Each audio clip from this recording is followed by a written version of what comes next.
Today I am going to explain autoimmunity and lymphatic organs. So what is autoimmunity? Now immunity, all of you know that each and every individual is having its own immune system, and the immune system is able to recognize the foreign cell or any foreign materials so that they can be discarded from the body. So that is the function of the immune system. But due to genetic or some unknown reason, if the immune system of the body is not able to recognize the own cell, ये अपना own cell को recognize नहीं कर रहा है and start destroying own cell. Immune system अपना own cell को destroy नहीं कर रहा है, ये foreign cell को destroy कर रहा है. But in autoimmune disorder में क्या हो रहा है, ये अपना cell को recognize नहीं कर रहा है और अपना cell को destroy करना चालू कर रहा है. तो इस तरह का disorder को हम क्या बोल रहे हैं, autoimmune disorder. For example, rheumatoid arthritis. So what is rheumatoid arthritis? What happens? So that is actually the joint pain. In the body there are different joints are there, and in the joint there is accumulation of fluid and severe pain will be there, and this disease is called rheumatoid arthritis. So this is an autoimmune disease. Then the next is lymphatic organs. Organs where origin or maturation and the proliferation of the lymphocytes occur. Now lymphocytes, you know that, so that is WBC, and the lymphocytes they are produced in the bone marrow, that also you know. But besides the bone marrow also there are many organs which are responsible for the formation of the lymphocytes and as well as the maturation and the proliferation of the lymphocytes, because there are different types of lymphocytes. So initially from the similar kind of the cell, the different type of the lymphocytes they are differentiating, and then after the maturation they start functioning, because each and every type of the lymphocyte they are having their own function. There are two lymphoid organs, one is the primary, another is secondary. So primary lymphoid organs are bone marrow and thymus. And what is the function of primary lymphoid organ? Immature lymphocytes differentiate into antigen sensitive lymphocytes. So initially when there is the origin of the lymphocytes, these are all the immature lymphocytes.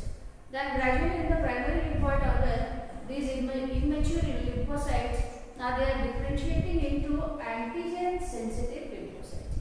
Antigen are all the protein molecules which are produced by the pathogen. So now the lymphocytes they are able to recognize the antigen, and all this is happening in the primary lymphoid organs. Then in the secondary lymphoid organs, the example are spleen, lymph node, tonsil, Peyer's patches of small intestine, and appendix. So all these are the secondary lymphoid organs. And what is the function of the secondary lymphoid organ? So that is the site for interaction of lymphocytes to antigen. Now here in the primary lymphoid organ they are able to recognize the antigen, and in the secondary lymphoid organ they are interacting with the antigen. So that is the difference between the primary and the secondary lymphoid organs. For example, the bone marrow, so that is a secondary lymphoid organ, and the thymus, so that is also a secondary lymphoid organs. So here the development and the maturation of the T lymphocytes are taking place. Now bone marrow, all of you know that, so that is present in long bones, because the long bones these are having the hollow cavity, and inside the hollow cavity you can find out there is a fluid is there, and the fluid is known as the bone marrow. So the bone marrow, so that is responsible for producing the mature lymphocytes. Similarly, the thymus, that is also an organ which is located near the heart. And at the time of the birth, the size of the thymus that is bigger. But as gradually the child is developing and attaining puberty, then gradually the size will be reduced, because now the function will be taken over by the bone marrow. So this is an important question you get in board exams. And all these concepts are very important, because always you get question in board. Spleen is a bean-shaped organ which is located near the stomach, and spleen contains lymphocytes and phagocytes. Okay, so it is acting as a filter of the blood by trapping microorganisms, because the phagocytes are there and the lymphocytes are there. Then in the blood, if there is any pathogen, so that is entering in the blood, then the spleen it can filter the blood. So the spleen is also helping for providing the immunity to the body. Then the lymph nodes, these are all the solid structure. You can find out these are all got the spherical and the solid structure, and they are distributed in many parts of the bodies. And these lymph nodes, they are also tracking the microorganisms or antigen. So antigen are the poisonous compounds which are produced by the microorganisms. So either they are tracking the microorganisms or the antigen which are produced by microorganisms. Then lymphatic tissue, they are present in the lining of major tract, so that is respiratory tract and the digestive tract and the urogenital tract. So you know that for any particular organ there is an outside, there is an inside. And these lymphatic tissue, they are present in the inner lining of either the respiratory tract, because there are different organs which are associated with the respiratory system. Now similarly in the digestive system also many organs they are connected, they are associated, and the urogenital, so that is the excretory system, so and the genital system.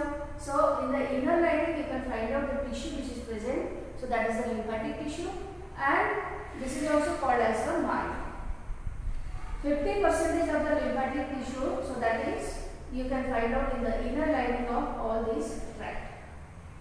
So this is about all the lymphatic organs and the lymphatic tissue. Now the next concept, so that is AIDS. AIDS, you know that the full form, so that is acquired immunodeficiency syndrome. And AIDS is caused by a retrovirus, or we can call it as AIDS virus. So why the name is given syndrome? Because in the AIDS you can find out there is appearance of many different type of the symptoms. It is not only one single disease. In one single disease you can find out there are 2-3 particular symptoms will appear. But in case of the AIDS, because the immune system has become very weak, so all the different pathogens which are there in the atmosphere, they have an access to enter inside the body and they can produce different type of the disease. So when different types of disease they are produced, then naturally different type of the symptoms will also appear. So we call it as syndrome. And the retrovirus, it is having genetic material, that is RNA. How AIDS virus is transmitted, there are different ways. Number one is the sexual contact from male to female or female to male. Second is from mother to fetus. If the mother is infected with AIDS virus, then there is a possibility that it may be transferred to the fetus. Then the infected syringe. If the syringe which is used by the individual who is affected with AIDS and that is again used by a healthy individual, then there is a possibility of the transfer of AIDS virus. For example, those who takes drugs. So they use same syringe for taking drugs. And if any one individual is having AIDS, then there is a possibility that it may be transferred to other individuals also.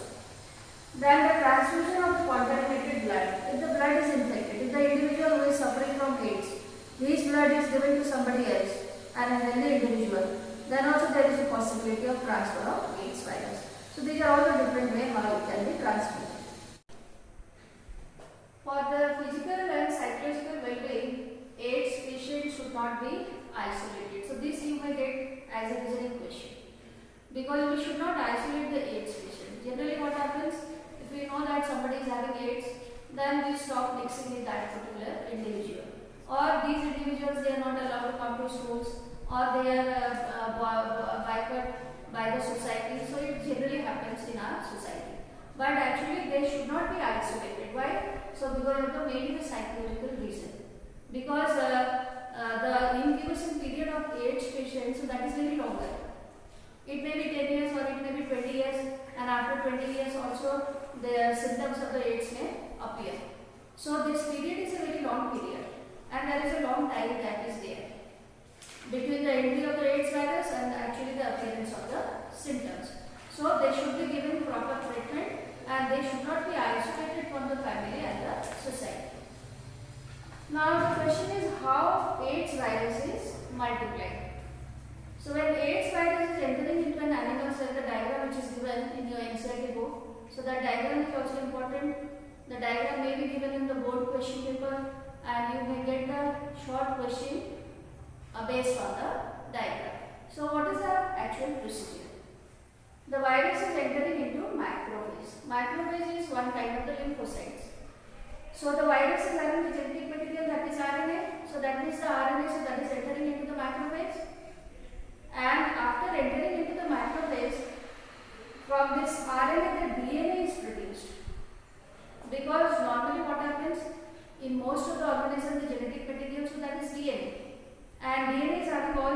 can express themselves.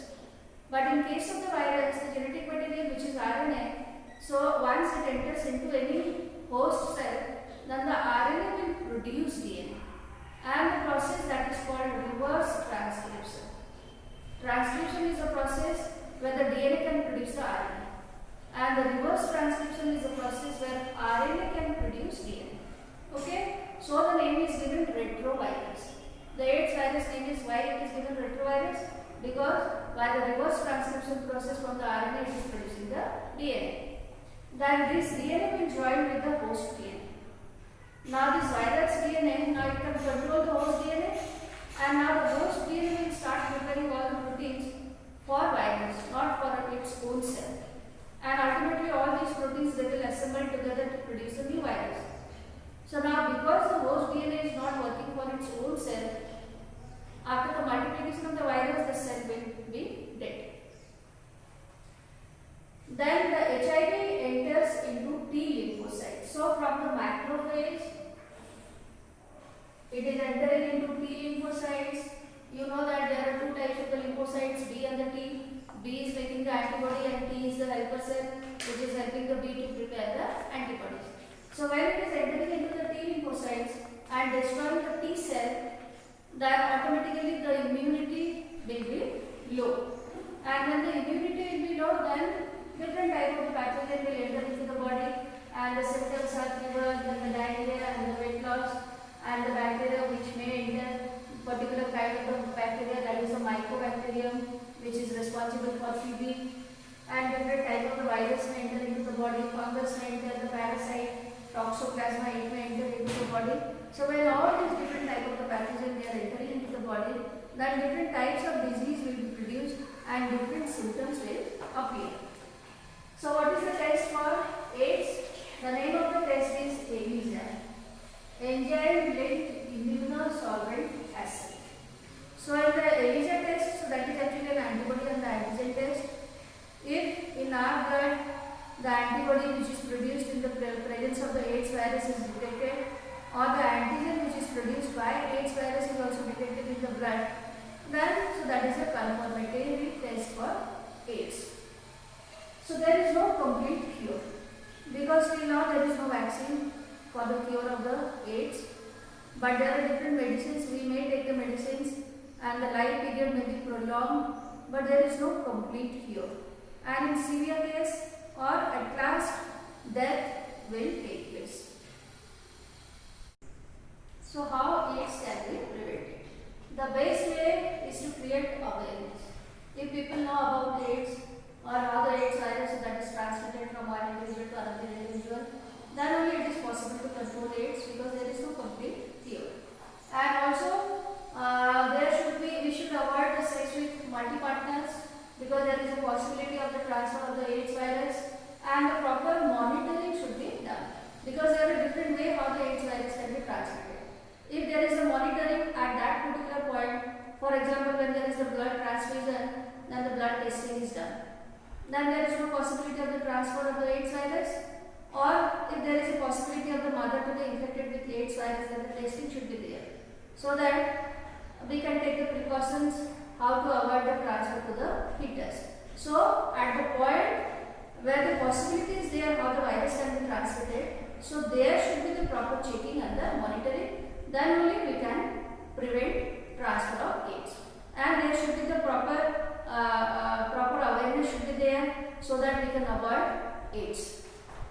Then the next disease, that is cancer. So cancer is one of the most common disease. Nowadays you can find out there are many individuals they are affected with cancer. So why cancer is taking place? So that is because of oncogenic transformation of the cell and uncontrolled growth. In human chromosome you can find out there is one gene is there which is called oncogene. And the normal oncogene, so that is not responsible for cancer.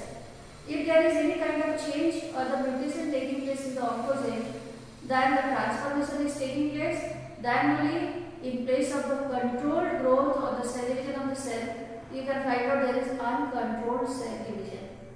And when the cell is dividing uncontrolled, then ultimately a growth is developing, and that is called tumor. Okay.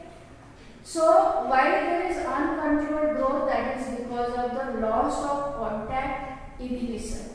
You know that all cells, they are connected to each other. For example, these are two cells. So these two cells, they are in contact with each other. So all body cells, they are in contact with each other. The two cells, they are in contact. Then you can find out there is controlled growth. Now suppose there is loss of contact. Now these two cells, they are separate from each other.